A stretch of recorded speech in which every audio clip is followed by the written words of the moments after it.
Hello and welcome to this recording on agency conflicts and corporate governance.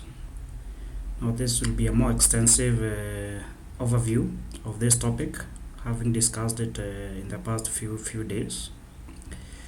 And I like to start this topic by just giving an example of ourselves, when we open our businesses. We have two options. We could run the businesses ourselves, in which case there's no conflict because it is me running my own business. But in many other cases, you realize that the business may be too big, you may be unavailable, and therefore you delegate. You employ a manager, for example. You delegate the decision-making authority to this manager. So this manager will essentially be running this corporation or this business on your behalf. Now we have two parties. In the second case, now we have two parties. Yourself, who is the owner, also known as the principal, and your manager, who is the agent. In short, we have what we call a principal-agent relationship. Now, let's get even closer. Think of yourself having bought a public service vehicle, a matatu. We know them in Kenya. In many cases, you realize you may not even be a competent driver, so you have to employ a driver and a conductor to be operating that vehicle on your behalf. So again, this is an example of a principal-agent relationship. You are the owner, the driver is the agent that is operating that business on your behalf. Why is principal-agency relationship necessary? Why is it necessary? This is what we are calling the separation of ownership from control. You are the owner, but you are not the one running the business on a day-to-day basis. So basically this sentence here means would also refer to what we are calling separation principal-agent relationship, where the owners are not necessarily the ones that run the business on a day-to-day basis. What are the advantages of such a separation where the owners are not necessarily the managers? So there are several advantages. Share ownership can change without disrupting operations. So the owners can change. I could sell my shares in that business. Somebody else comes in without necessarily having to disrupt the business. We can pick professional managers, because necessarily the owners may not necessarily have the skills to run this business in the best possible way. So again, it allows for diversified capital from millions of investors. Think of a company like Safaricom, so big, it has millions of investors, and this is made possible by the separation of ownership from control, because we can pool money. I'm in Mombasa, you are in Nairobi, Karatina, elsewhere. We just pool money together, run our Safaricom together, and we share the profits later on. That would not have been possible if all the shareholders were to sit in Safaricom offices. They cannot even fit there. There are so many of them. And lastly, it allows the firm to grow beyond what any single owner can finance. Again, I'll give you an example for Safaricom. It is worth billions of shillings. Very few people can be able to finance that kind of a business on their own. But because of separation of ownership from control, we can have millions of shareholders contribute. Without the millions of shareholders necessarily sitting at Safaricom's offices and making day-to-day decisions. So those are the advantages of separation of ownership and control. However, on the flip side, This separation gives rise to a governance challenge. When the owners and managers are different people, what is likely to go wrong? Let's have an example of our matatu. You bought a matatu, you employed a driver. You are the principal, the driver is the agent. What is likely to go wrong? You are likely to lose money because the driver wants to pocket some of the money. They are likely not to put a lot of effort. They are likely to drive the vehicle carelessly, so that every end of the week you have huge repair costs, and so on and so on. So this is a governance challenge that we are talking about. Without you, the owner, being there, something is likely to go wrong. So when we say that's why we say when owners and managers are different people, their objectives can diverge. Like in the example in the matatu there, you want money in your pocket, the driver also wants money in their pocket. That is an example of divergence of objectives.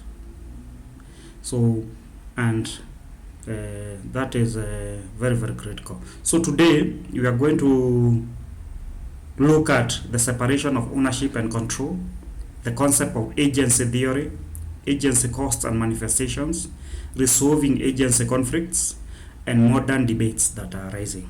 Remember, we have already now defined what agency is. It is that relationship that arises when you, the owner, delegates decision-making authority to a manager or to an employee. So you are the principal, they are the agent. We call it the principal-agent relationship or agency relationship. So that is all it is all about. So these are the key terms. Again, it's important that we just go through them. The principal. The principal is the party that delegates authority to the other to act on their behalf. In our case, the owners are delegating the authority to managers. The agent is the party that is appointed by the principal to act on their behalf. In the case of the matatu, the driver now is your agent. And we have the third terminology here, what we call the principal-agent conflict. This is the conflict that arises when the owners are not necessarily the managers. Think of what we just described here. You have a matatu, you got the owner, you employ a driver. They are likely to do things that have that would hurt you. They don't drive the car carefully. They steal some money from you. They, don't put as much effort. They insult customers so that tomorrow nobody wants to board your vehicle, and so on and so on. So that conflict that arises between the owner and the managers is what we are referring to principal-agent conflict or agency conflict in short. So it is important to understand what agency conflicts are and how they arise in modern corporations.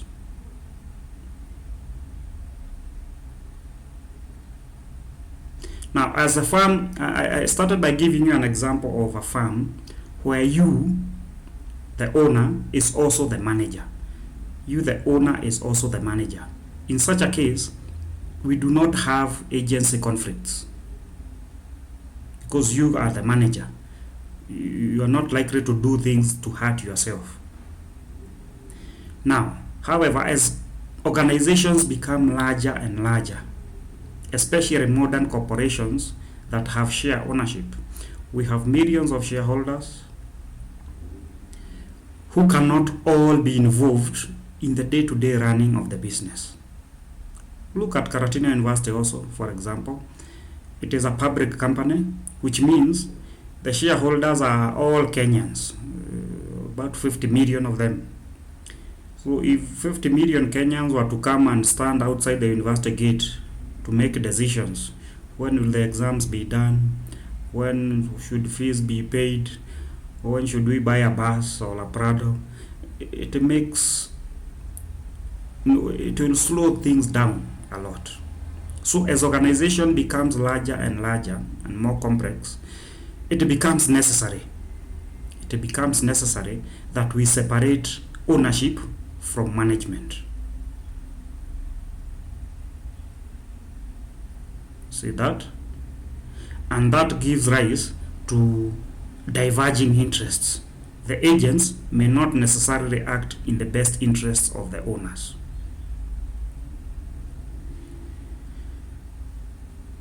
So, we have real world examples of agency conflicts. I have already given you a few of them. What is likely to go wrong the moment you separate ownership from management? Excessive executive compensation. They want to pay themselves a lot of money every time, every week. They want to go out for a meeting so that they are paid allowances. So many. Even the consumption itself, it becomes extravagant.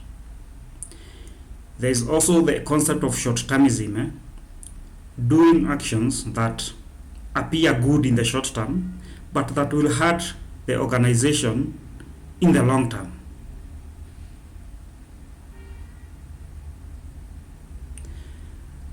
The last one is what we call empire building and entrenchment. They want to expand the business even when it is not warranted, even when it is not really beneficial to the shareholders.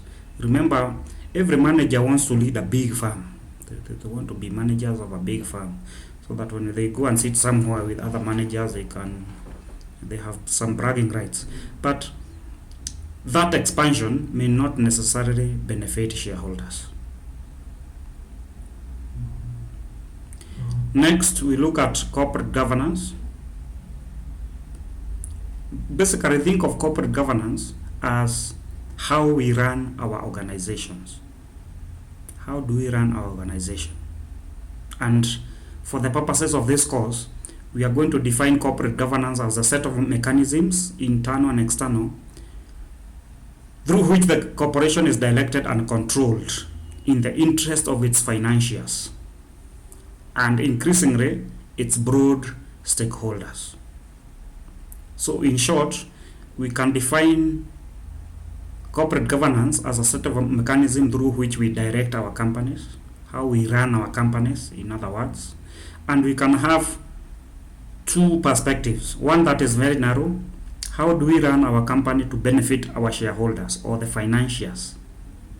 Or we can go further and think of corporate governance as how we run our company for the benefit of both the shareholders and other people who may be affected by the actions of our company. You may ask yourself, I have opened my own business here. Why are you telling me it is going to affect other people? It does, because in that business of yours you have employed people. Will you think of exploiting them? Maybe you have a factory that is producing a lot of smoke. Everybody in the neighborhood is sick. Could we say that you are running your company well if it is causing other people in the neighborhood to be sick? So that is the broad view that we are talking about. So depending on the circumstances, we will look into those two. Now, agency theory, like we have said, I think we are now repeating it a number of times, although there's no harm repeating it. This is what the lecture is all about.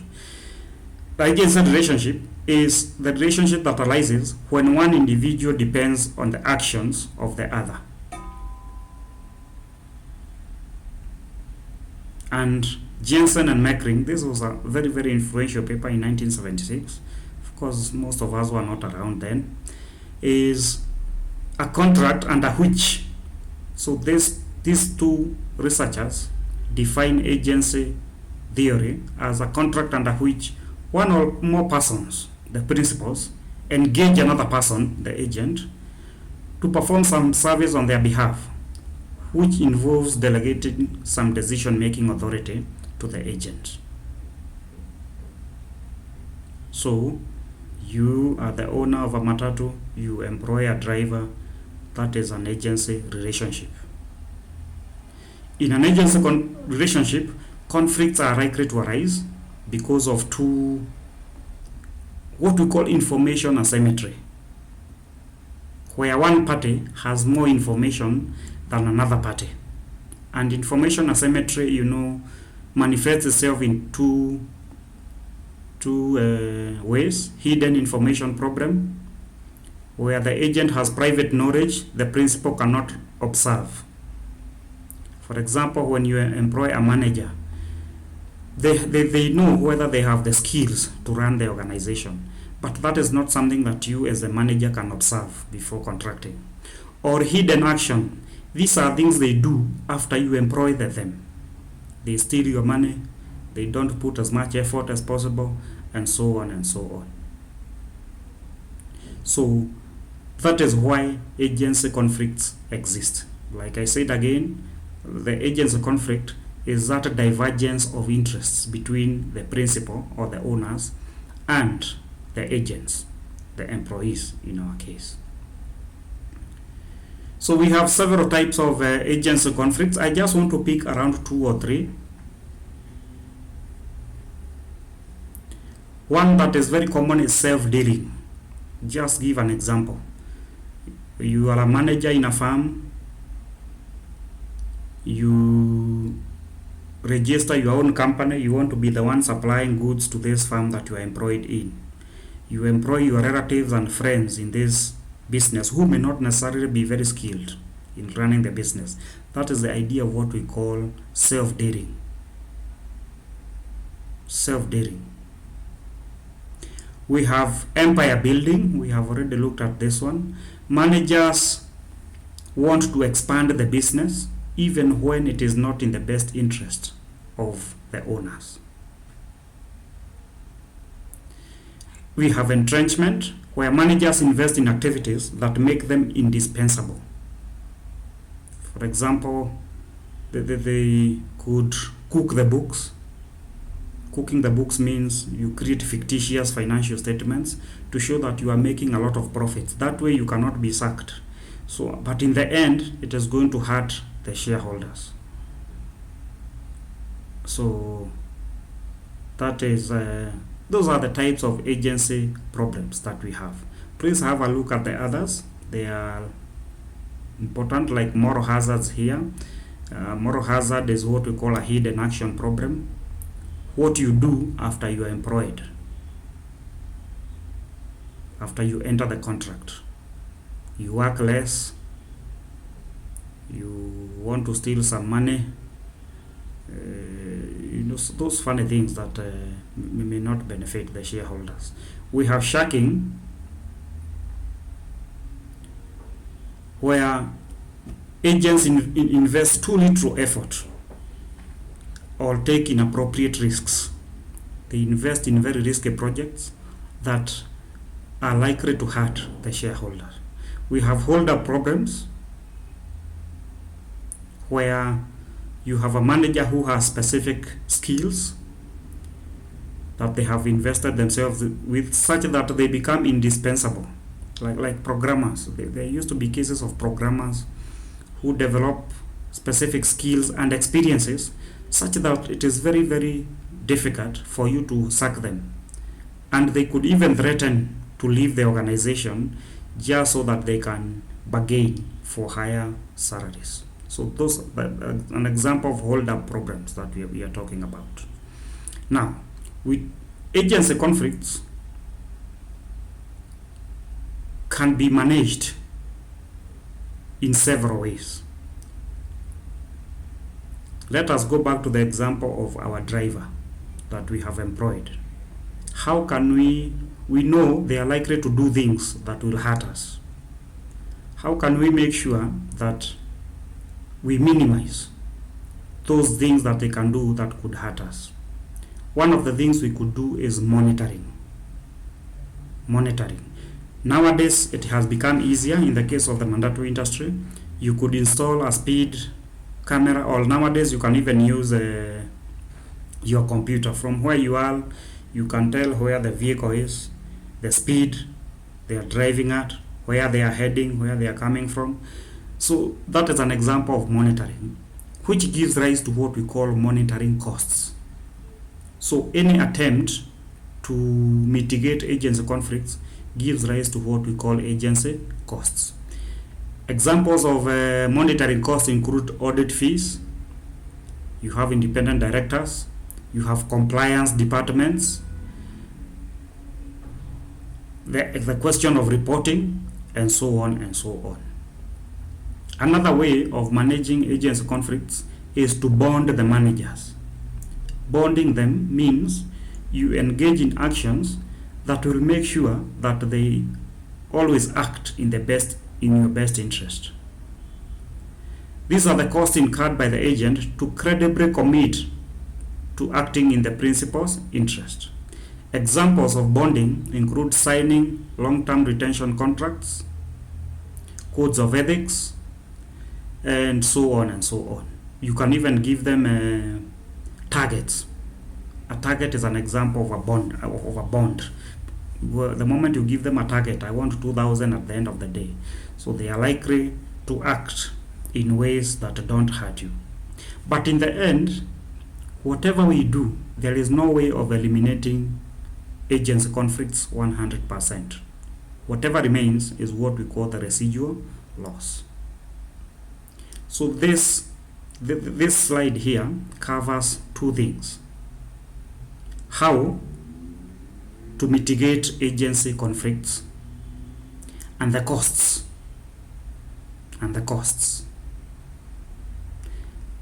Examples of where you can mitigate agency conflicts is through monitoring. But by monitoring, we incur a monitoring cost. Another way is by bonding. But by bonding, we are also going to incur bonding costs. However much we want to manage agency conflicts, we cannot eliminate them 100%. Whatever remains is what we call the residual loss. So how agency conflicts manifest in corporations, I don't want to overemphasize on this. I have already looked at that. Putting in sufficient effort, empire building, entrenchment strategies, self-dealing. So please have a look at that in more details. Mechanisms to resolve agency conflicts. Like we said, we have already mentioned those mechanisms. You can monitor, you can bond. But now, let's look at the details. Let's go into the details.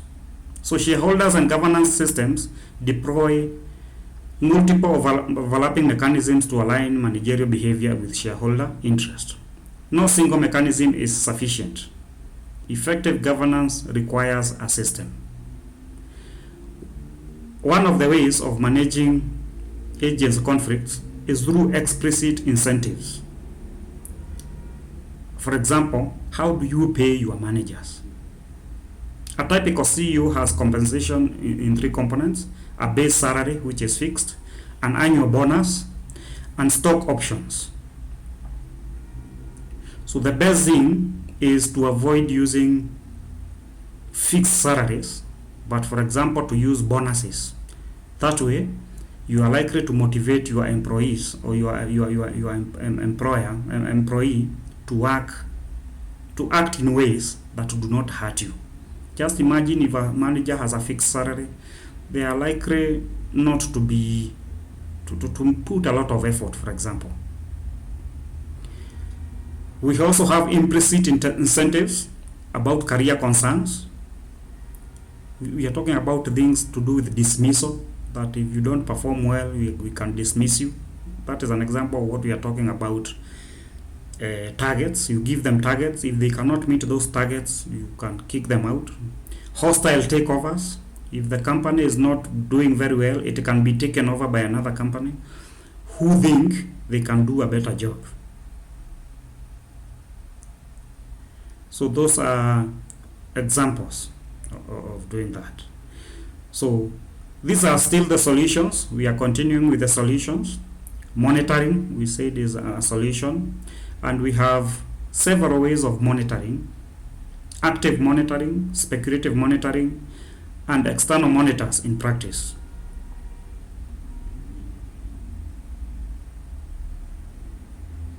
So active monitoring is where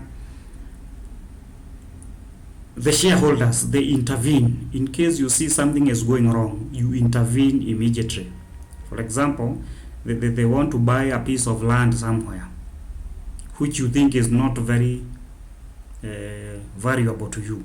You can block it immediately. Speculative monitoring, on the other hand, is to check backwards. Check backwards.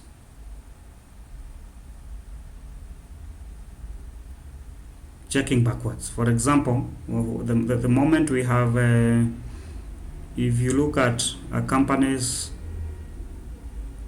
rating, how is the credit rating of your company? Remember, credit rating is done by external parties, Standard and Poor, Moody's and Fitch and so on. So you use such mechanisms for monitoring. Is our rating going up or is it going down? The third way is use of external monitors, for example, independent auditors, sales side analysts, and so on.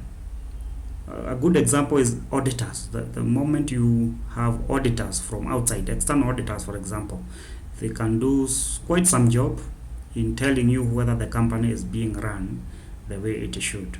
The board of directors is also a way of mitigating agency conflicts, especially having what we call non-executive directors.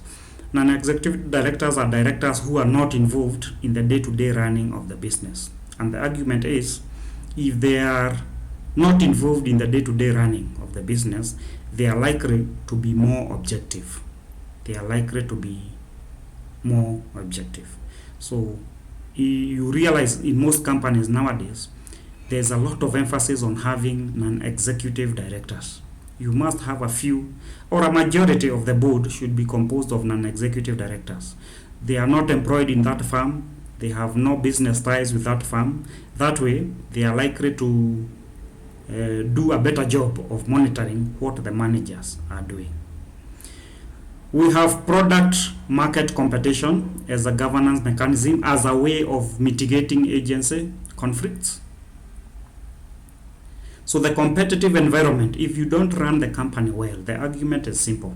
If you are not running your company well, you are not treating your customers properly, your competitors definitely will be doing a better job than you, and therefore you are going to lose your customers and you may end up closing your business. So there's no way out. In other words, if you don't run your company well, the competition will run you out of business. And this is a good way of ensuring that managers act in the best interests of the shareholders. So in this case, we can do things like benchmarking. Benchmarking is when we compare ourselves, the way we are doing and the way our competitors are doing. Are we at par, or are we lagging behind, or are we so far ahead? This is a way of, you can use this one as a pressure point to make managers work even harder. So moving beyond agency theory, remember agency theory is very, very focused on you, the owner, and the agent.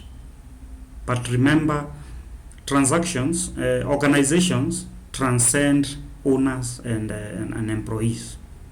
Like I gave you an example, you could be running a company in your neighborhood, producing a lot of smoke. Everybody in the neighborhood has bronchitis. Could you really say that you are running the company well, even if you are making a lot of profit? Could you say you are running that company well if everybody in the neighborhood is sick as a result of your actions? So that is the argument for the stakeholder theory, is that beyond the principal and the agent, we should look at other parties that are affected by the actions of this corporation. So the other ones, transaction cost economics and resource dependent theory, are not as important, but please have a look at that. We have the contemporary issues, what is coming up nowadays. We have already looked at shareholders versus stakeholders. Should we just look at ourselves as the owners versus our managers, or should we look at ourselves as the owners, our managers, and the community at large that is affected by our actions as a corporation? We have the concept of ESG. We have already looked at this one in the past topic, environmental, social, and governance. In other words, corporations should move just beyond profit. Think beyond profit. How do your actions affect the environment? How do your actions affect the society? How do you run the company itself? Lastly, we have the rise of institutional investors. Institutional investors are those investors that are not individuals. For example, NSSF is a big investor in many companies and many other, even private companies that buy shares in other companies. So it is an upcoming debate, because institutional investors, they buy large blocks of shares and represent millions of investors. So again, you realize here we have a second layer of agency conflicts, but that is beyond the point. So these are the key takeaways. I would say that modern corporations have become very large. It is not practical that you, the owner, can also be the manager. Probably you don't have the time, probably you don't have the skills. It becomes necessary to separate ownership from control, to separate ownership from the day-to-day management, which creates agency conflicts that are caused by information asymmetry. There are many ways of resolving agency conflicts. No single mechanism is sufficient. We have several of them. And there are emerging issues like looking beyond the principal and the agent to the way the organization affects the society at large. The way it affects the society at large.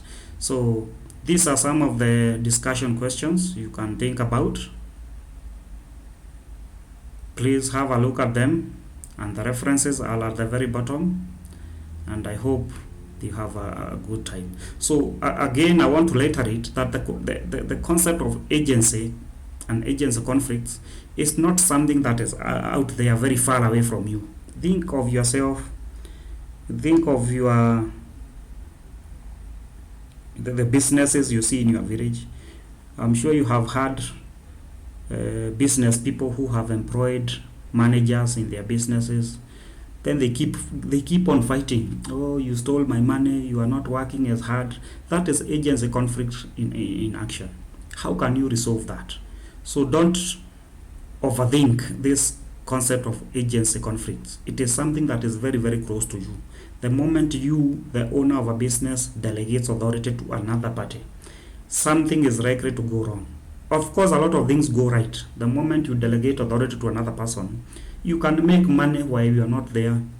But also, on the other hand, the manager you employ could hurt you by doing certain actions. So that is what agency conflicts is all about. And thank you. And let's meet for the next class. I think we look at the concept of time value of money. Thank you very much.